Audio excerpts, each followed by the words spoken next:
Assalamu alaikum. So we were covering project specs, and under the project specs, we covered project introduction.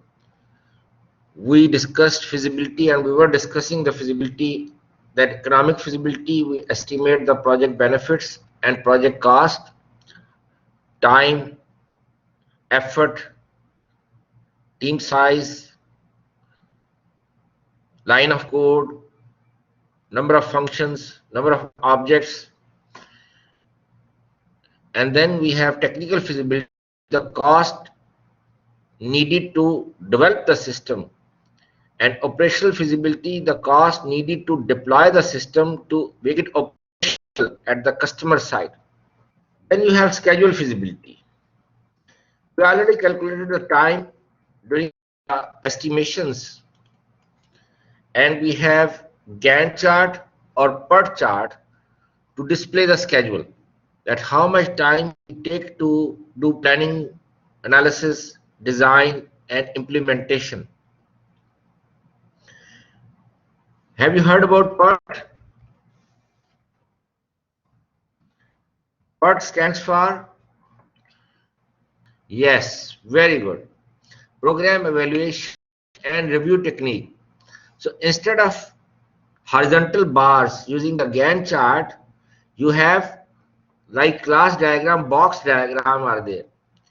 So for example, I'm not good in drawing, but let me show you. So you have compartments like class diagram. So here you have, so like this is activity number. Here you have activity duration, like 2 weeks. Here you have activity name, like planning. And then you have activity start date, like for example 17/9. Here you have the end date, like for example 1/10, for example. And then you have analysis phase, design, and here you have the implementation 2, 3, and here you have activity 4, and same you have durations here, like 2 weeks, 2 weeks, 2 weeks, and start date, end date, SD, ND, SD, ND, SD, ND. And you can have, so that means you are doing analysis and design in parallel, and then you are doing the implementation. So this is the PERT chart. It was introduced by NASA, and it shows better representation of activities. Similarly, in Agile, you have burn down chart and you have Kanban. So I will discuss them later on if I have time. So burn down chart shows the ideal effort curve and the actual effort curve. So you know you have time in like horizontal axis, and vertically you have the effort time in hours, how many hours you need to complete a story point. Whereas in Kanban, you have a table to show you have new stories, you have in progress stories, second column, so like a table, and then completed stories, how many stories are completed, new, in progress, completed. So these are different techniques to display your schedule, to track your schedule. Then you have management issues, that who is going to finance the project, who is the investor, who is our suspected customer. So you don't develop the project for one customer, you have target market.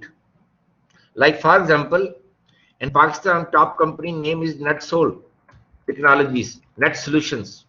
They developed a leasing taxi software. Leasing software name was LeaseSoft. It was developed first time for BMW, Germany. Now Dassault technology target was not only BMW, their target was Mercedes, Nissan, Honda, Yamaha. So they have target market in their mind that these are our future customers. So then BMW to Mercedes-Benz, so BMW Germany, UK, USA, Australia, Taiwan, China, Korea, India, then Mercedes, same, then Nissan, then Yamaha. These are their clients, the clients of Dassault Technologies. Who is the champion of the project in the top management from the customer side? So you need to identify that who is in the support of the project from customer side. There are some positive people, optimistic people, there are some pessimistic people, negative people. Negative people will always try to pull your legs, leg pulling. But positive people always try to help you. So you need to identify that which people can give you insight view, insight reports, information about the what's going on at the customer side, what customer is thinking about you, the management is thinking about you. How to manage risk. So we have risk management that I'm going to cover later on at the end of the chapter. So how you will manage the risk, that is also at the project specs level you will handle. So the project introduction, feasibilities that you will submit to the customer, and management issues, this is internal, software company will keep it, it will not disclose to the customer. If our project specs proposal is approved and we have contract, then we will proceed to management issues. Otherwise we will stop here. Yes, you have questions. Cost benefit analysis sheet. So after the feasibilities, software company will have cost benefit analysis sheet. At one side you have project cost plus technical feasibility cost, the development cost, technical feasibility cost,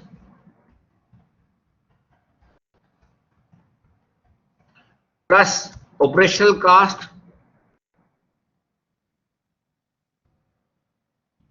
This is one column. And other side you have tangible benefits.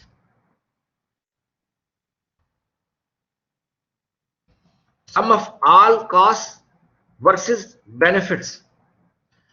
And now customer will call the software companies, the project managers to present the project specs and the cost benefit analysis sheet, that how much time is saved, cost is saved, effort is saved, resources are saved, errors reduction, opening new market, sale opportunity, better management planning and control. Show and provide evidence, justify, not just time is saved, cost is saved. How?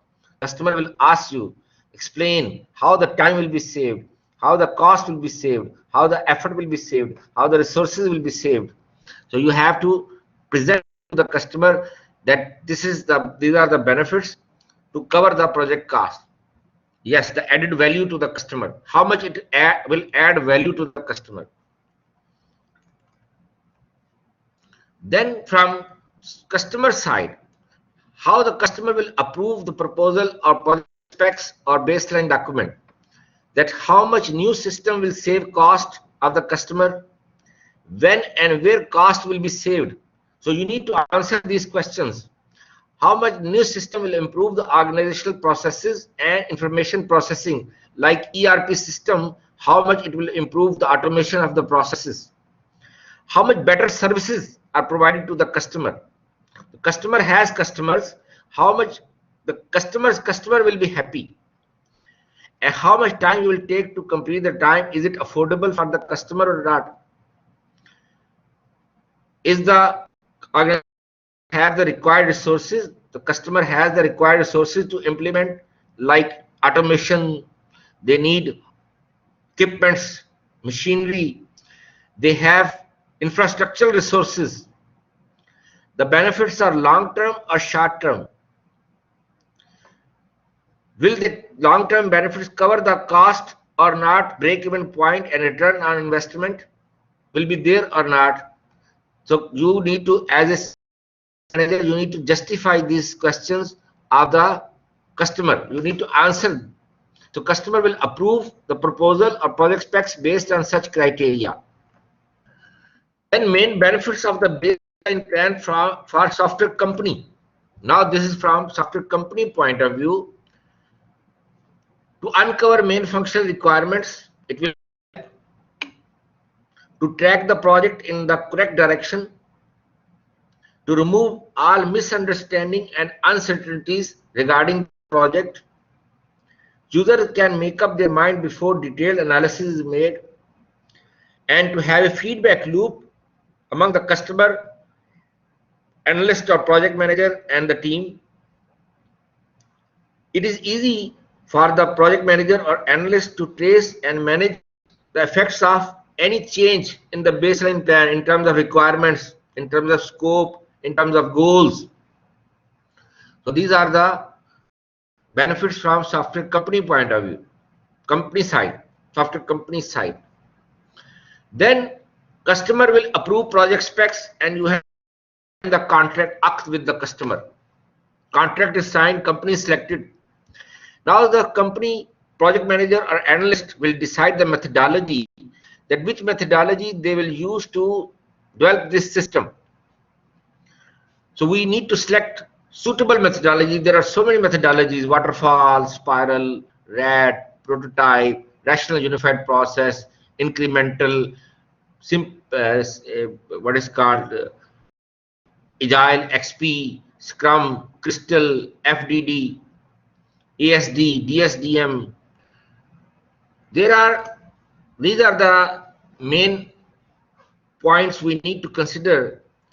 Sometimes customer imposes you, force you to use specific methodology, like use rational unified process, Agile, XP, Agile, Scrum, so that you don't have any choice. Customer is imposing, gunpoint, use this.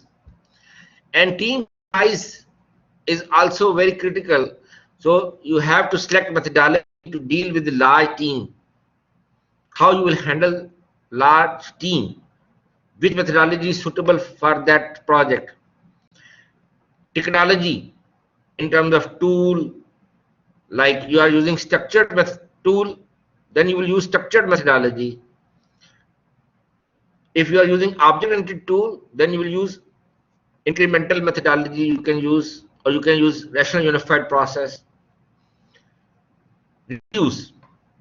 If you are using reuse, then you have object-oriented or component-based. Sometimes characteristics of the system decides what kind of methodology you will use, or the company policy, company strategy. Any of them you can use to methodology. For example, what characteristics? Waterfall is suitable if requirements are similar to previously completed project. RAD model if you have tight deadlines. Incremental evolutionary models are suitable if you have impossible deadlines, that you cannot develop within the schedule. So you will use incremental strategy to deliver in releases, increments, like you can use spiral, rational unified process, XP, Scrum, any of the incremental methodology you can use depending upon the size of the project. Then again, size will decide which incremental methodology. Rational unified for large projects, Agile, XP, Scrum, XP for small, Scrum for small and medium, large you can use Scrum or FDD. Depend upon the type of project, which type of project you have. The types of projects, for example, we have small, medium, and large. Which projects are called small projects in terms of size, for example? In terms of size, number of lines, how many lines will be there, we consider it small. It depends based on the organization itself. There is some criteria we have, or no criteria is there? On line of code, I don't think so. Okay, fine. Anybody open less than and equal 40,000 lines, 40K is considered small. Less than and equal 100,000 is considered medium. Greater than 100,000 is considered large. Now we have criteria also based on time. Based on time, which projects are called small, medium, and large? Less than and equal 6 months is considered small. Less than and equal 1 year is called medium, and greater than 1 year, 2 years, 3 years, 5 years, 10 years, like ERP system, large project. Greater than 1 year is called large projects. For small, our methodology will be different, medium will be different, and large will be different. So this is some discussion about the selection of the methodology, because now project manager or system analyst will select the methodology to cost. For the cost, we don't have any criteria, because cost will decide based on the size. So we have types based on complexity, simple, average, high complexity, or size, small, medium, and large. Time, again, small, medium, and large.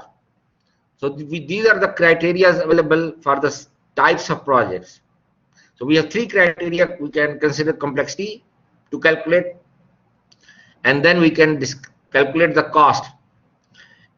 For size, in terms of time, how much time you will take, then you can calculate. And then number of lines, how much is the size, how much the time, how much is the complexity. So there are 3 criteria: complexity, size, and time, to decide the type of project. And based on that, we can calculate. We already calculated how much cost. Then we have analysis phase. At the analysis phase, we have a document we have to prepare. It is called functional specs. Again, functional specs. Any other name of functional specs? Functional requirements are under the functional specs. Ahmed Adil, I'm asking the other name of functional specs. SRS. System requirements specifications.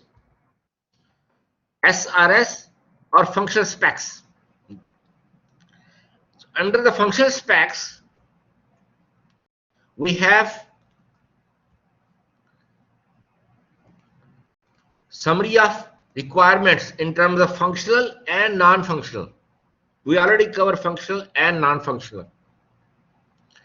Then you have, once the requirement, you use requirement gathering techniques, and you will use them to calculate, to summarize the requirements summary of requirement in terms of functional and non-functional with brief description for each requirement, and then you model them.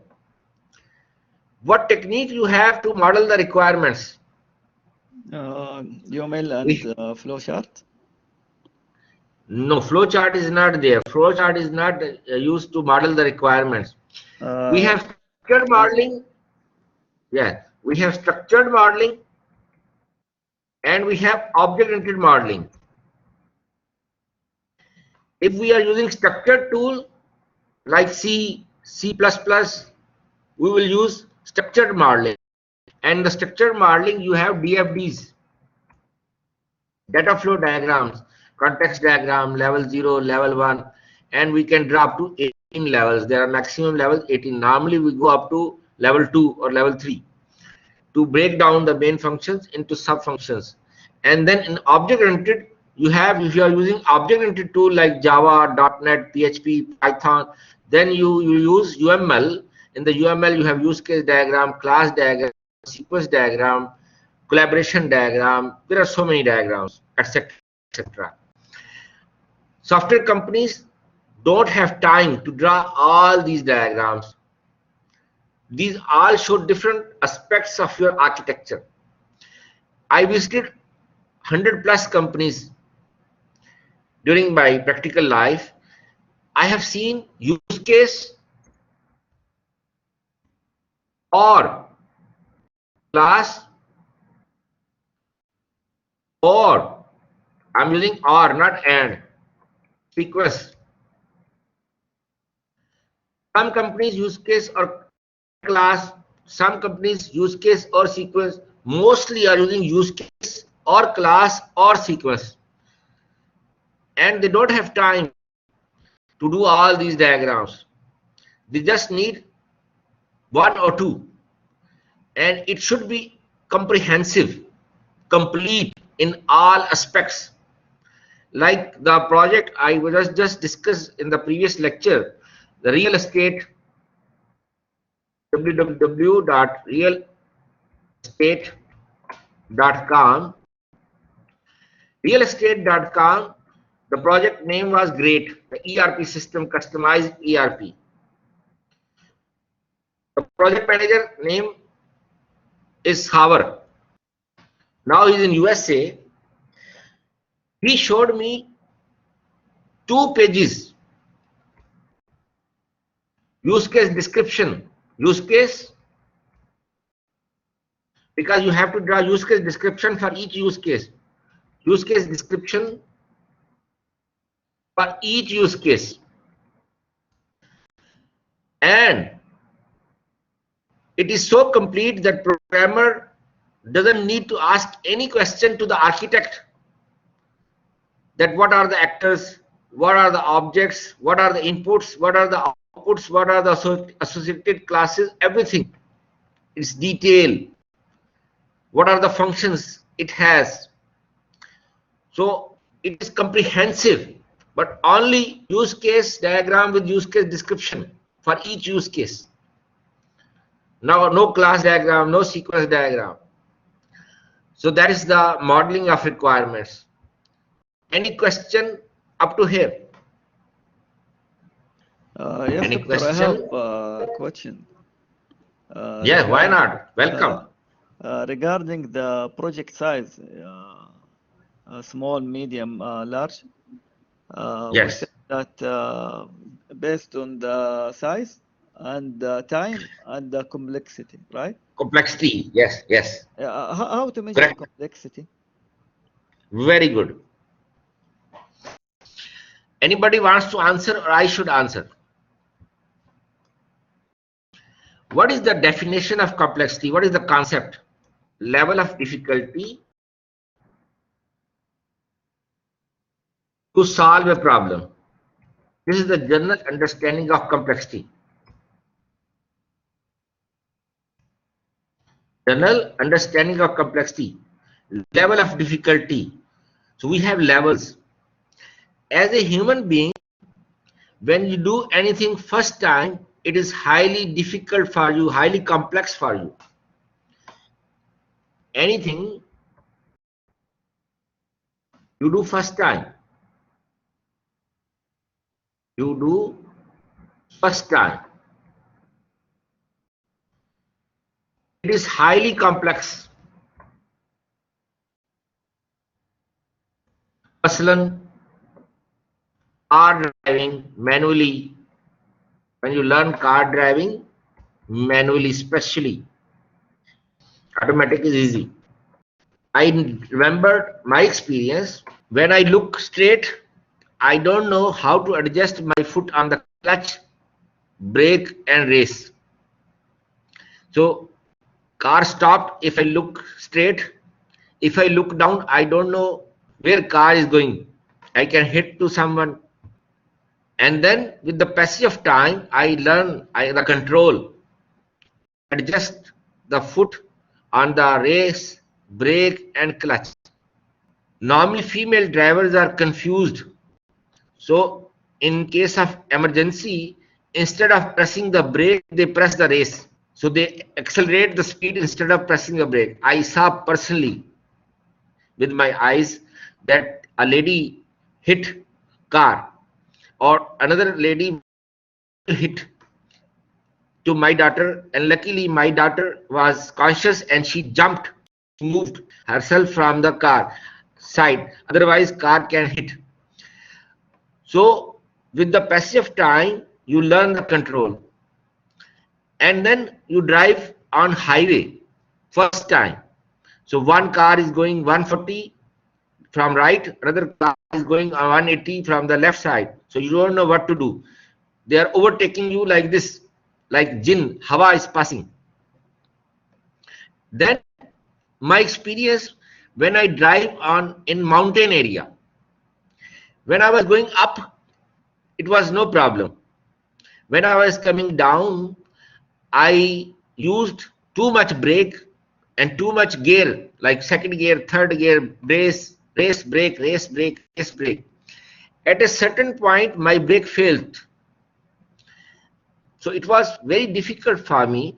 Then, luckily, I was able to stop my car on somewhere because I put the first gear and I decreased the momentum of the car, because there was momentum when you are declining, when you're coming down, and there was some space to stop the car. So luckily I survived. Otherwise many people died because of. With the passage of time, you move from high complexity to average complexity, and then at a certain stage it's a simple low complexity. Then you do it automatically. You don't know when you are pressing the race, brake, clutch. It's automatic because it's fixed in your brain. Programming like Java and using Notepad or WordPad, it's very hard without using any tool like NetBeans or JBuilder or Eclipse or any framework. You are doing in the Notepad or WordPad. It's very hard code.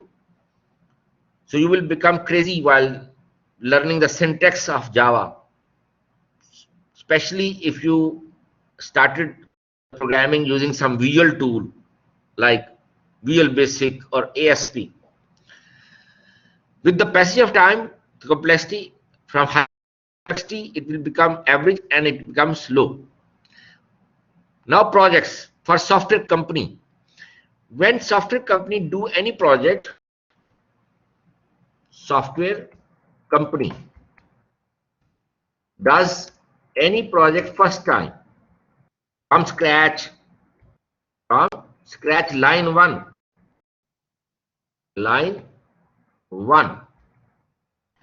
It is highly complex for them because they don't have previous code. They don't know this project will be successful or fail. What are the requirements coming from the customer in the future? What are the expectations of the customer from the project? Will they able to complete the project within budget, within schedule? Team is enough capable to deal with the constraints, integration constraints. So you are like in a room where there is no light, you are blind. Like for example, NetSol Technologies first project was for BMW, was the BMW, and BMW Germany is a big gun. If project failed, mean software company will close. There will be no future customer. There was huge pressure, and they don't have previous experience. First time they were dealing, no library, no previous code. They don't know what kind of bugs will come, how to fix them, how much time they will take to fix. It was highly complex for them. Then it was deployed successfully. After the success of BMW, Mercedes-Benz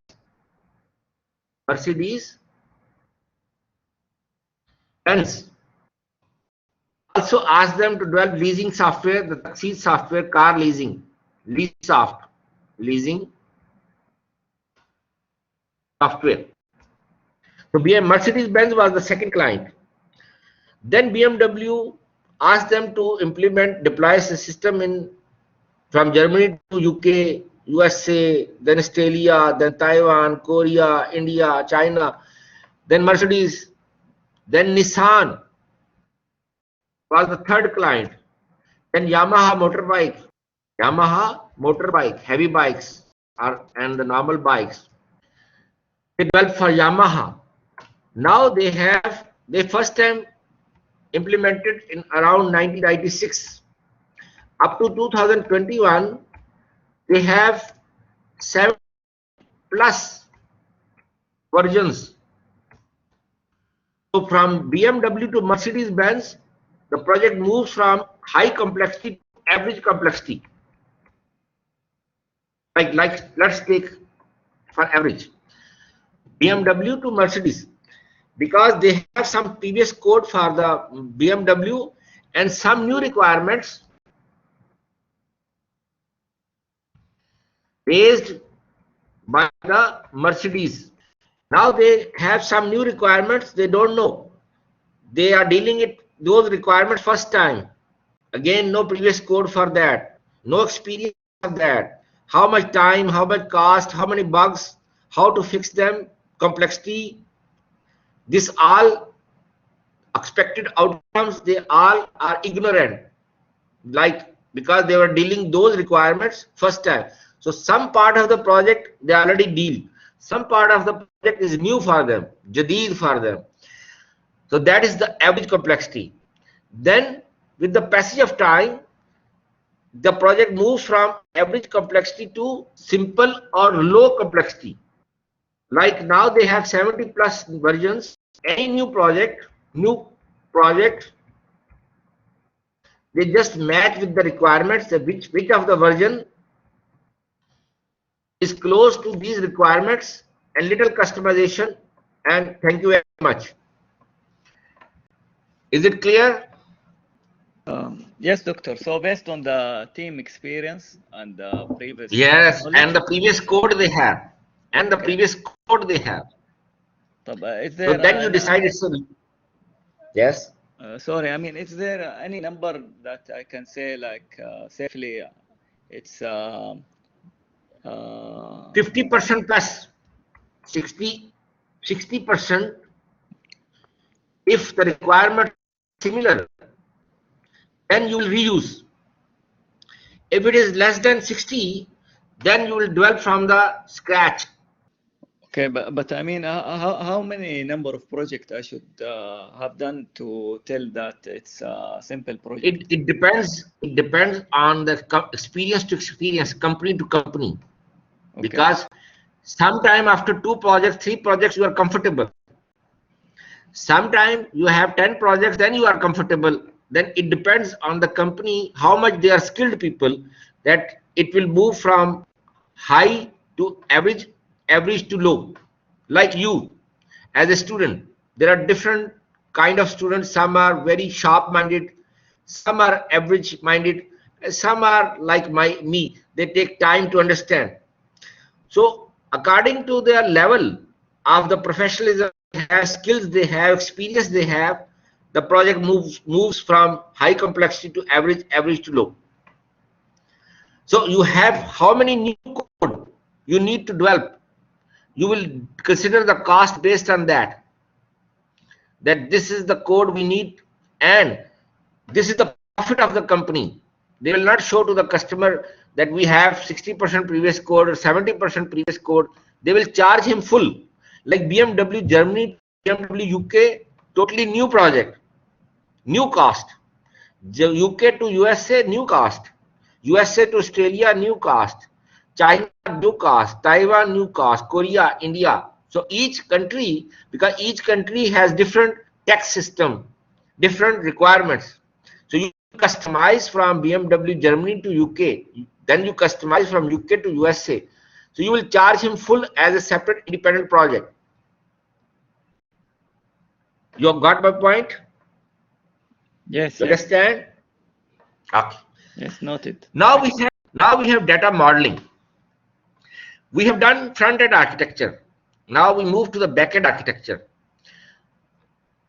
How to define data modeling? Data modeling is used to establish the relations or constraints between or among data. That is data modeling. So we have schema. Concept is here. Now we are covering backend architecture. How to define schema? Based on classes? Yes, Srikanth. Yes, the schema based on the object itself, the class. Okay. Schema is a logical grouping of database objects. Yes, logical grouping of database objects. Very good. Blueprint. Grouping of database objects such as tables and fields. We have schema architecture. We have logical, internal, external. The logical is also called conceptual. In structured modeling, how you perform logical schema or conceptual schema. In structured, how you do data modeling. Structured development, how you do? You perform ERD and normalization, entity relationship diagram and normalization. In case of object-oriented, how you do data modeling? At class diagram or object diagram level, you will perform data modeling. Do you perform normalization for object-oriented? Yes, Garmuda. Object diagram, it's to describe what's... No, I'm asking, do we perform normalization in object-oriented? To sort the data and get rid of the not necessary data. Yes or no? Do we perform or no? No. Why not? Reason? I don't know. Okay. Anyone open? Because of the abstraction? No, objects are already normalized. Objects are already normalized, unique. Because normalization we perform to convert complex data structure into simple and stable data structure. Objects are already normalized, so we don't perform normalization. Only define the relations at class level or object level. One to one, one to many, many to many. So that we define at class level or object level. That is your function specs ready. Thank you. Assalam.